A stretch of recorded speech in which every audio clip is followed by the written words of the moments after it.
Imagine you're flying over one of the most remote coastlines on Earth.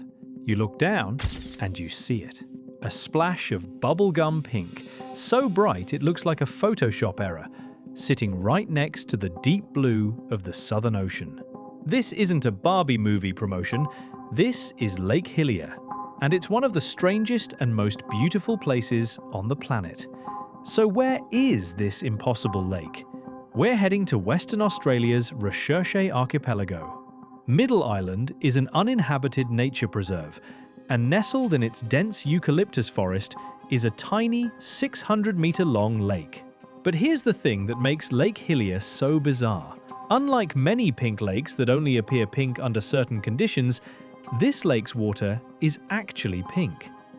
If you scooped it up in a bottle, it would stay a vibrant Pepto-Bismol pink. It's a living color. And for 2 centuries, that color was permanent, year-round, until it wasn't. For decades, the answer was algae. Scientists pointed to Dunaliella salina, a micro-algae that produces beta-carotene, the same stuff in carrots, to protect itself from the sun in super salty water. But here's where it gets strange.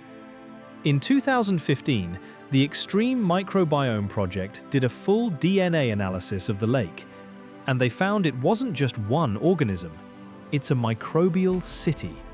A cocktail of hundreds of different extremophiles, bacteria, archaea, and algae, all working together.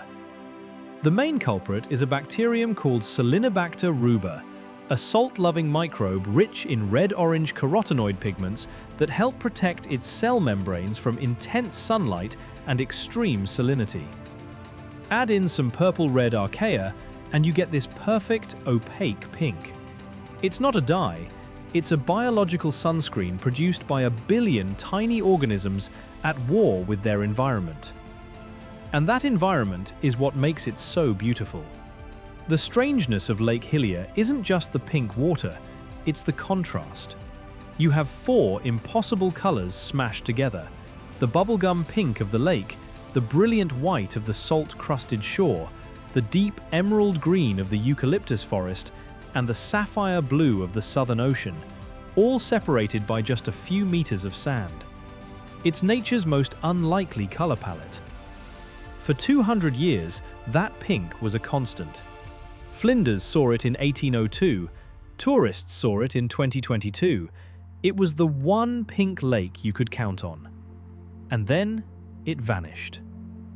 In 2022, a massive rainfall event, which scientists link to climate change, dumped an unprecedented amount of fresh water into the area. The lake's salinity plummeted, and without the extreme salt stress, the microbes dramatically reduced their pigment production. They dialed down their sunscreen. The lake turned a pale, ghostly blue-gray. The living color factory shut off. This place has always been on the edge. When Matthew Flinders first recorded the lake in 1802, it wasn't yet named for anyone.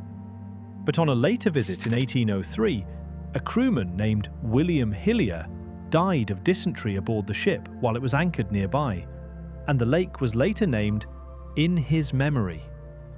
It's a memorial. Later, in the 1830s, Middle Island was a hideout for the notorious sealer and outlaw Blackjack Anderson, a figure often described in local stories with a pirate-like reputation. And in the 1880s, a salt mining operation failed because the salt was reportedly toxic, loaded with natural chemical impurities that made it bitter and unsafe to consume. Much later, a modern DNA study found signs of microbial activity that suggest separate, more recent human contamination, a mystery we're still uncovering. Today, the lake is a protected nature reserve. Access to the island is extremely limited. For most people, the only way to see it is from the air. And some tour operators now warn visitors the lake isn't currently pink. So will it come back? Scientists think so. As the water evaporates and the salinity creeps back up, the microbes will get stressed and they'll turn their sunscreen back on. But it could take years, possibly even a decade or more. It's on nature's timeline, not ours. And that's what makes Lake Hillier the strangest and most beautiful lake on Earth. It's not just a pretty color, It's a living, breathing, fragile ecosystem. A historical record. And now, a warning. A once beautiful pink warning. A sign of how fragile even the strangest places can be, waiting to be seen from the sky.